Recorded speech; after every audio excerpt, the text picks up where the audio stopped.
महल 1949 film महल पुनर्जन्म और भूत की कहानी है। प्रयाग में एक खूबसूरत परित्यक्त महल है। जब एक नया मालिक हरि शंकर अशोक कुमार इस महल में रहने आता है तो बुरा माली अधूरे प्यार की कहानी सुनाता है। करीब 40 से 45 साल पहले एक आदमी ने इसे बनवाया था और उसकी प्रेमिका कामिनी मधुबाला इसमें रहने लगी थी। वो दिन भर उस आदमी का इंतजार करती थी कि आधी रात को वो उसके पास आए, लेकिन वो हमेशा सुबह होने से पहले ही चला जाता था। एक तूफानी रात में उस आदमी का जहाज डूब गया और वो डूब गया। कामिनी को छोड़ने से पहले वो उससे कहता है कि उनका प्यार कभी खत्म नहीं होगा। कुछ दिनों बाद कामिनी की भी मौत हो गई।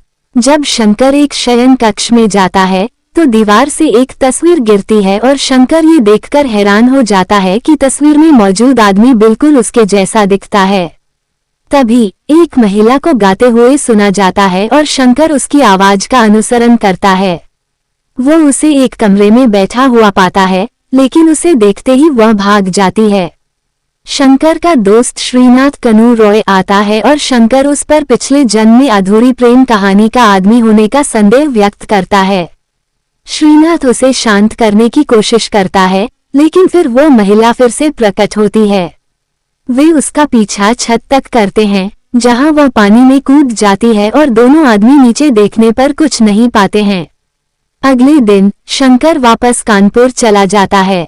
नैनी में वह एक ट्रेन से उतर जाता है और महल में जाता है। कामिनी उसे बताती है कि वह असली है। कामिनी शंकर से कहती है कि अगर वो किसी ऐसी स्त्री के शरीर में प्रवेश कर सके जिसे शंकर पसंद करता है तो वो वापस जीवित हो सकती है। वो शंकर से कहती है कि वो माली की बेटी का चेहरा देखे और देखे कि वो सुंदर है या नहीं, और वह कामिनी को उसी रूप में स्वीकार कर सकता है। इस बीच श्रीनाथ से सारी बातें सुनने के बाद शंकर के पिता आते हैं और उसे घर ले जाते हैं। शंकर रंजना विजयलक्ष्मी से शादी कर लेता है। वो कामिनी को भूलने के लिए अपनी पत्नी के साथ बहुत दूर जाने का फैसला करता है। 2 साल बाद परेशान रंजना ये जानना चाहती है कि शंकर हर रात कहाँ जाता है। जब वो कामिनी से मिलने जाता है तो वो उसका पीछा करती है।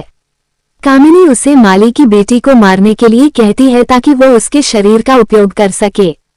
सब कुछ सुनकर रंजना जहर पी लेती है और शंकर के खिलाफ विश्वासघात और उसे जहर देने का मृत्युशैया पर बयान देने के लिए पुलिस स्टेशन जाती है। फिर वह स्वीकार करती है कि उसने कामिनी का किरदार इसलिए निभाया क्योंकि उसे फोटो में दिख रहे उस आदमी से प्यार हो गया था जो शंकर जैसा दिखता है। लेकिन शंकर को मौत की सजा सुनाई जाती है। बाद में पुलिस को रंजना के पत्र के बारे में पता चलता है और वो शंकर को रिहा कर देती है। शंकर श्रीनाथ के घर भागता है लेकिन मर जाता है। शोकग्रस्त आशा और श्रीनाथ के चले जाने के बाद क्रेडिट रोल होता है।